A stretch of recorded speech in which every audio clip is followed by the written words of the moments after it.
Brian Cayley from Mastermind Adventures and Mastermind Adventures Adventure Specialist, and I'm here talking to one of our fantastic GMs, Bryan Sirois. Hi.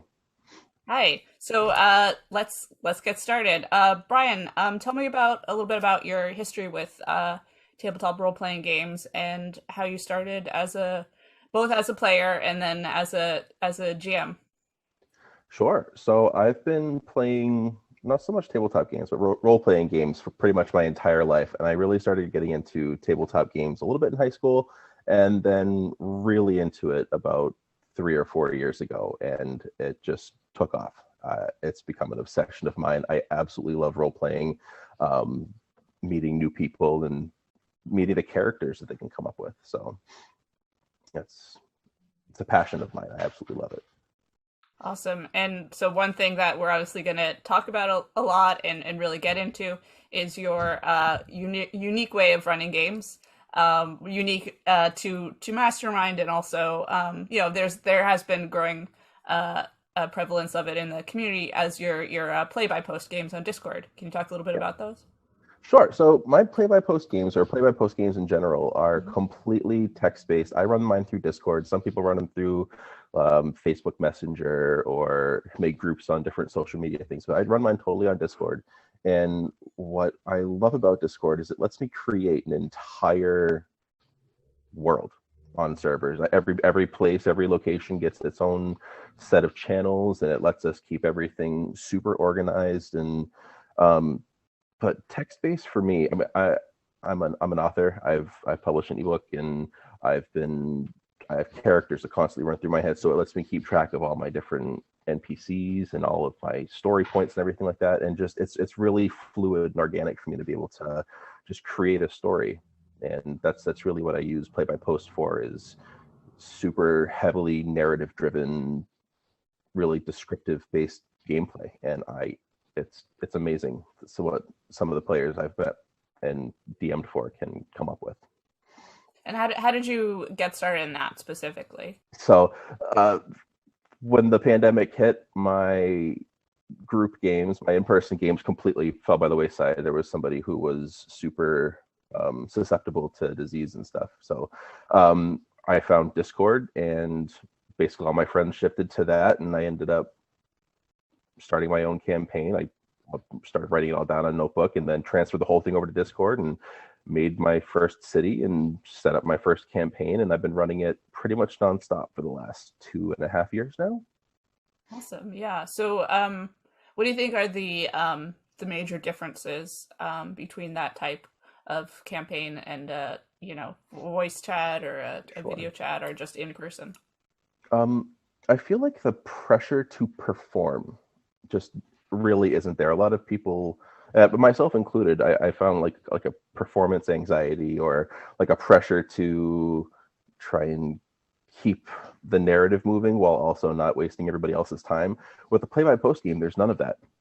It doesn't matter if you take 5-10 minutes to post something, because it's what you want to write, and there's a chance to edit it and make sure it's absolutely what your character would do. And I feel like it allows players and dungeon masters to really create nuanced characters and really set the mood for a scene, instead of just describing, oh, you walk into a room, there's a table, a chandelier, and curtains, and moving it along to try and get the players interacting. I can take the time to really give vivid details about things and kind of hide clues in there.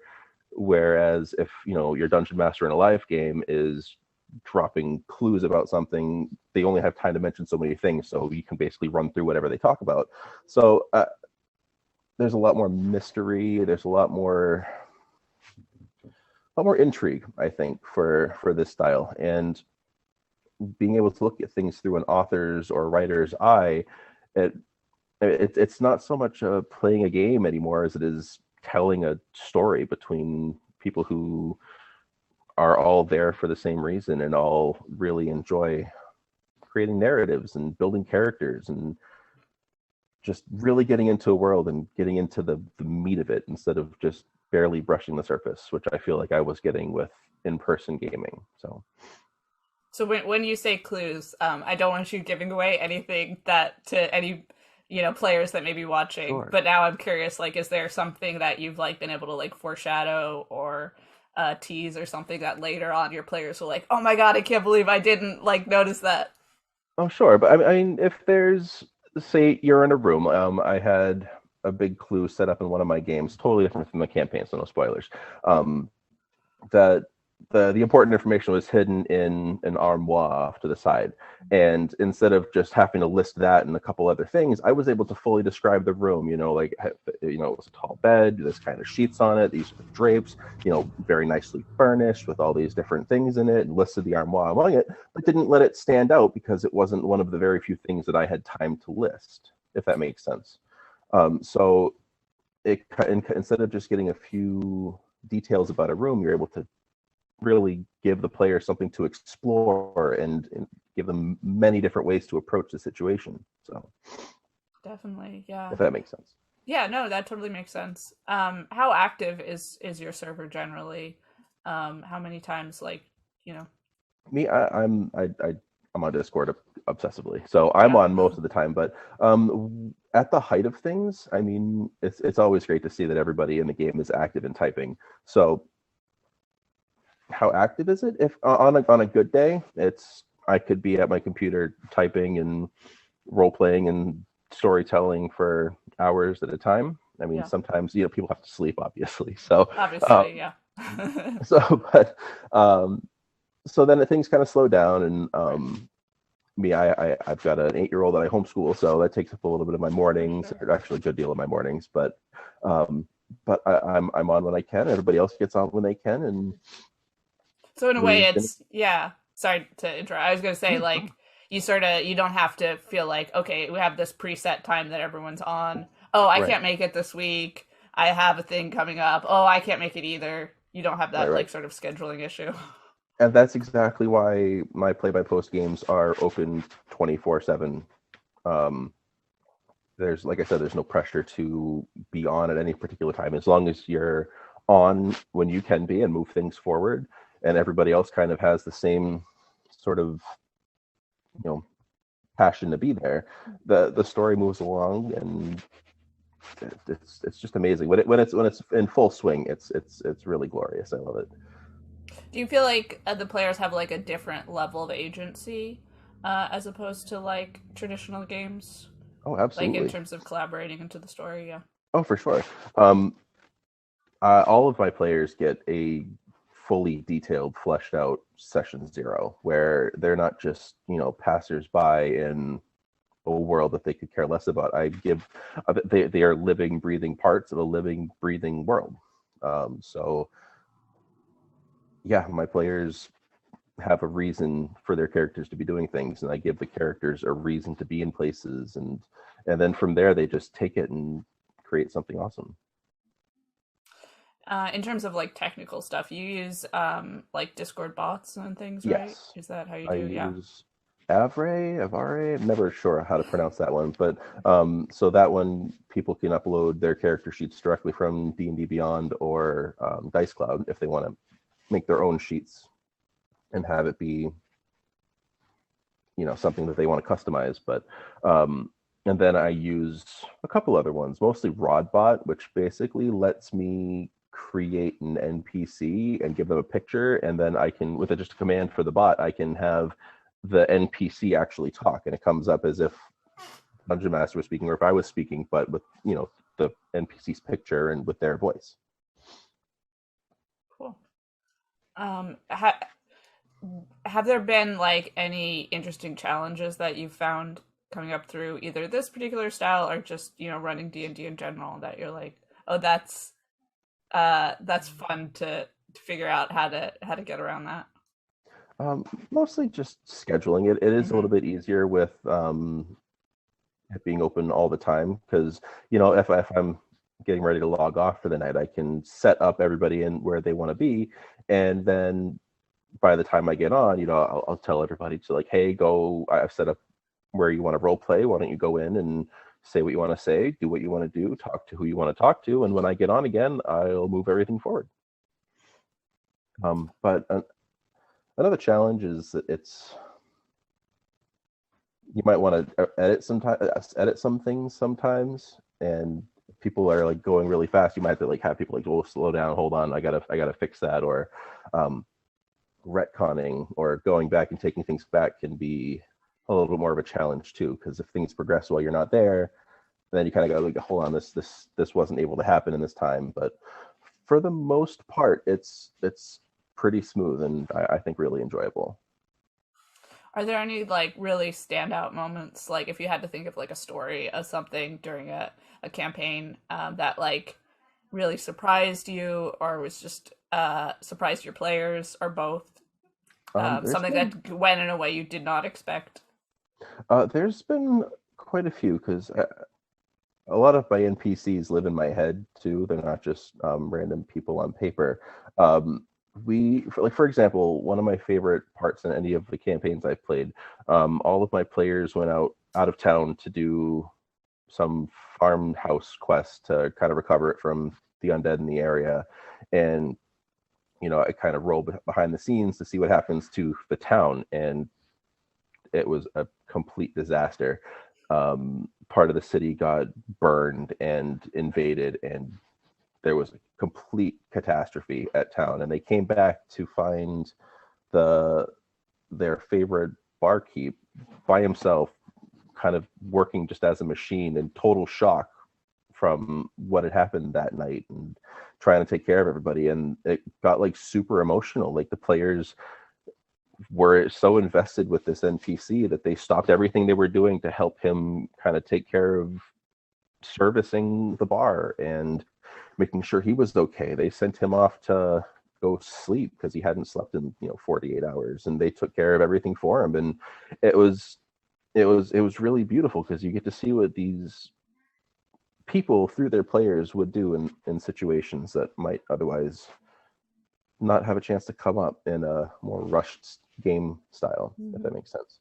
Um, and another one is, you can really, with the nuance that you're able to create on text based.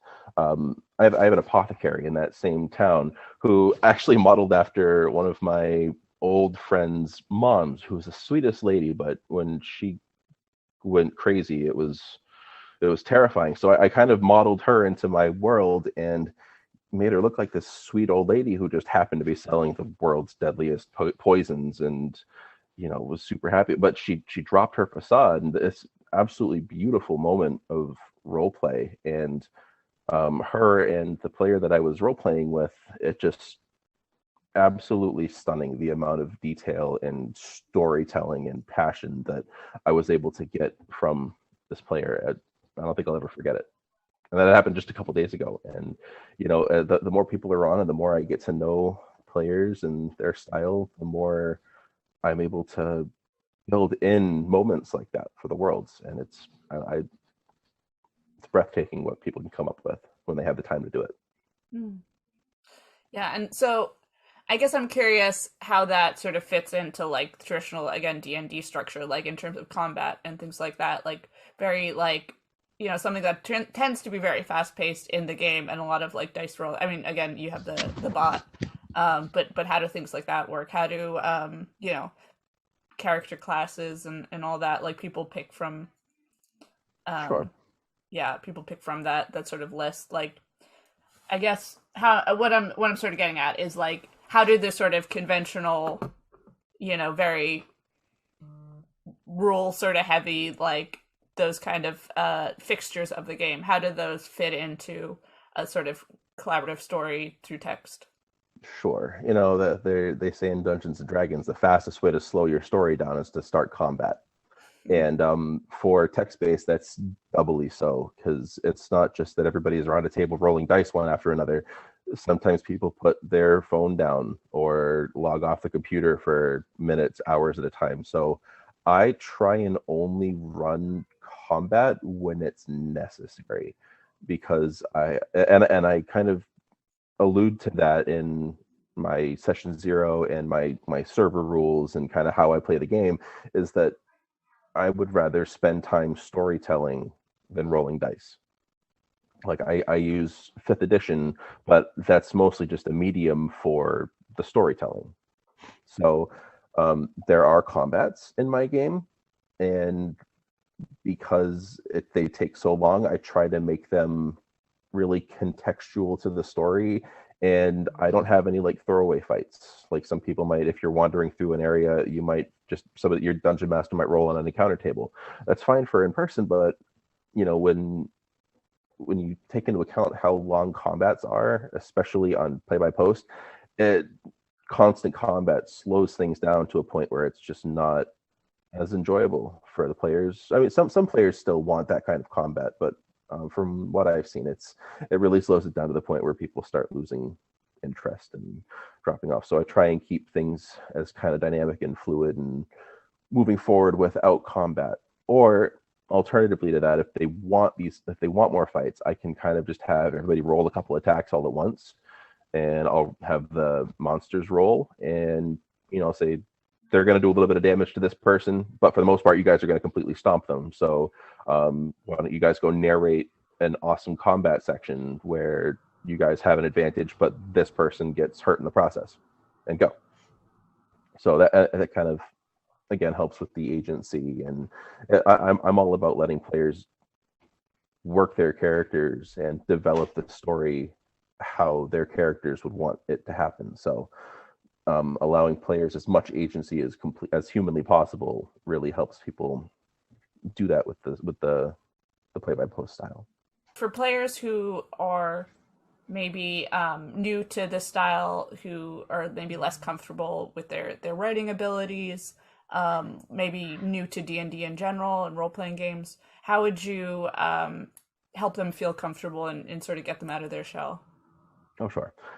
So with a lot of that too is set up with the server rules and guidelines and expectations for the players. I kind of tell people like I don't care if you've never picked up a role-playing game before. Like I will teach you how to use your characters. I'll teach you how to integrate yourself into the world, and there's guidelines for styling. Like obviously, if a player says something, that character puts it in quotation marks, or actions and everything are done with italices, or So there's a framework that allows people to kind of settle in and find their own rhythm. And I try and keep a really calm, welcoming, super inclusive server style. So everybody has the space they need to figure out how they want to play and how best to settle into the world I've made. And you mentioned like doing like session zero type stuff. How much do you incorporate like what people come to the table with? Like if people are like, oh, I really want to, explore this part of my character, or I have this sort of like backstory in mind. How much do you tend to like incorporate that into the story? Fully. If somebody, I love the 20-page backstory. I love as long as it's you're not a level 1 character starting off as a warrior who's killed 1,000 people in combat. As long as it's feasible and within the reason.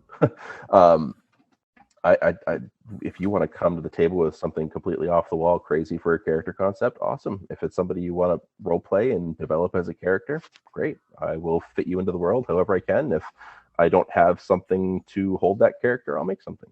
It's my world. Everything I do is completely homebrewed except for the monster stats, and even then I find some cool things. But the world is mine to create in, and just as much as that is the players too.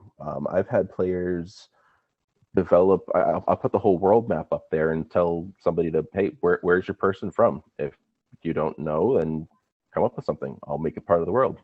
People manifest stuff into the world all the time, and I have to change it a little bit just to fit in with existing lore. But for the most part, whatever you want to create, bring it. I love it. I love the challenge too. So, yeah. Cool. Do you feel like how does player interaction with the other players work? Does there tend to be a lot of like players just talking to the other players as well? Do you have Absolutely. space for that? Yeah. Oh, there's a ton of space for it.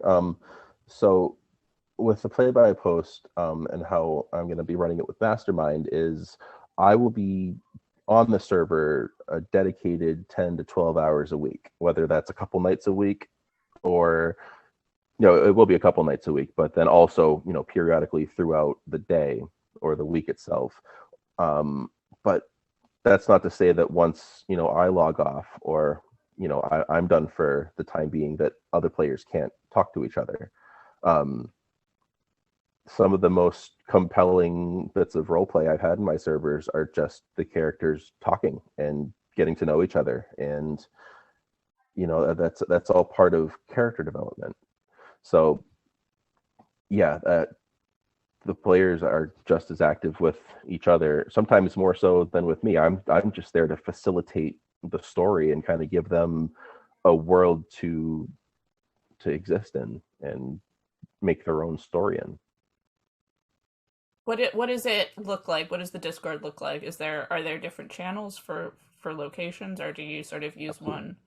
So for the Sown in Shadows campaign that I've made for my time here in Mastermind, I've created an entire small village on a Discord server, and so each different building, each area will have its own channel, and each channel will have its own suite of NPCs and quest hooks and things to do and people to talk to and lore to discover and things to do and kind of ways to interact with the world. So, and as players explore and as players find out more about the village, new channels will open up and new people will kind of be introduced to them. And so I kind of let it evolve naturally. I've got everything's set up behind the scenes. All it takes is for players to walk into a new building or meet a new person, and then all of a sudden there's a new area to explore or a new person to talk to. So Yeah, so I'm getting an impression from talking to you now, and also having seen some discussions going on the Mastermind Discord as well, that you're really into like world building. You really like setting up like a whole world for your players to yes, explore. absolutely. What do you when you're putting a world together? What are the things that you think about? Um, that's a great question.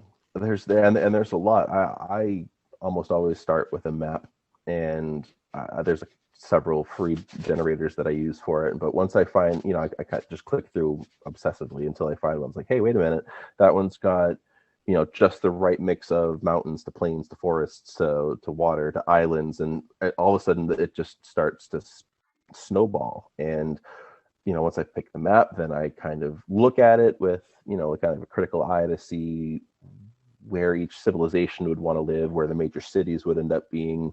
And then I get to thinking of what resources there are. I world build in my head constantly, even if I don't have like a map in front of me to do it. And I'm always, trying to think of different ways to spin one of the different races or a civilization, or kind of come up with super fantastical lore or storylines or people that have changed some random world somewhere that doesn't even exist yet.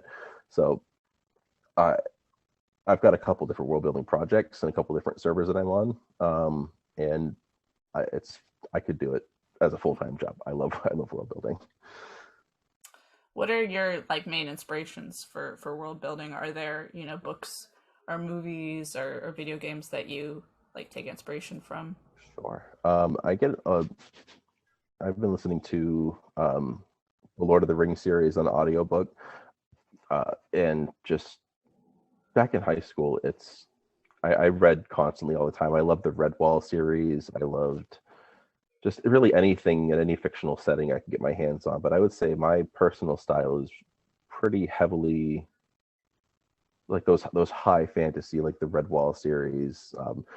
I just can't even get enough of Tolkien's world. So and there's a couple other small studios, one up in Boston that I got to know, and they're a small gaming studio, and they have built several different worlds, and they actually were the ones that hired me to write the book for them. So I've been pretty like neck deep in their lore for 7-8 years now, and I love it. I'm a sponge when it comes to cool worlds and neat ideas that I would have never come up with on my own. And I've kind of used that to start coming up with those ideas on my own. And hopefully I'll have a setting and a world as detailed as some of the greats have had. And I'm working towards it. Yeah, how do you make fictional and fantasy worlds? How do you make them feel real? How do you make them feel lived in? Another great question. Um, just by kind of, I mean, I've always had a pretty good imagination. So I kind of put myself on the ground and, try and see what life would be like from a first person perspective instead of, just looking down at the map from afar. So, I mean, for when I'm developing my own worlds, I start with an overarching crisis or story point, and then I kind of try to figure out how that would filter down to the different civilizations, how it would push people towards one thing or another. And there's a human element in to it, or like a personal element to these stories that it's really fun to try and get into and capture. And yeah, it takes a while. It takes a lot of brain energy. Like, I'm exhausted by the end of the day every day because of all the thinking I'm doing. But yeah, it's just I put myself on the ground, try and imagine how I would do it, or the person next to me would be handling things, and take it from there. Great. Well, I want to wrap up just by saying, definitely check out Bryan's page on Mastermind. So you're the Discord that has been set up, that is for Mastermind, will be, you can sign up through our website, and then that's the Sown in Shadows is the name of that. You can find me at Bryan S. Sirois, my author page. There's links to my ebook on it, or you can look for it. It's The Reclamation by my same name, Bryan Sirois. And I would love to have anybody who wants to come and see the world that I've created and come and step into my world. And I promise you'll have a good time. So if you would like to join a game either with Bryan or one of our other fantastic GMs, you can email me at KREICHMAN@mastermindadventures.com.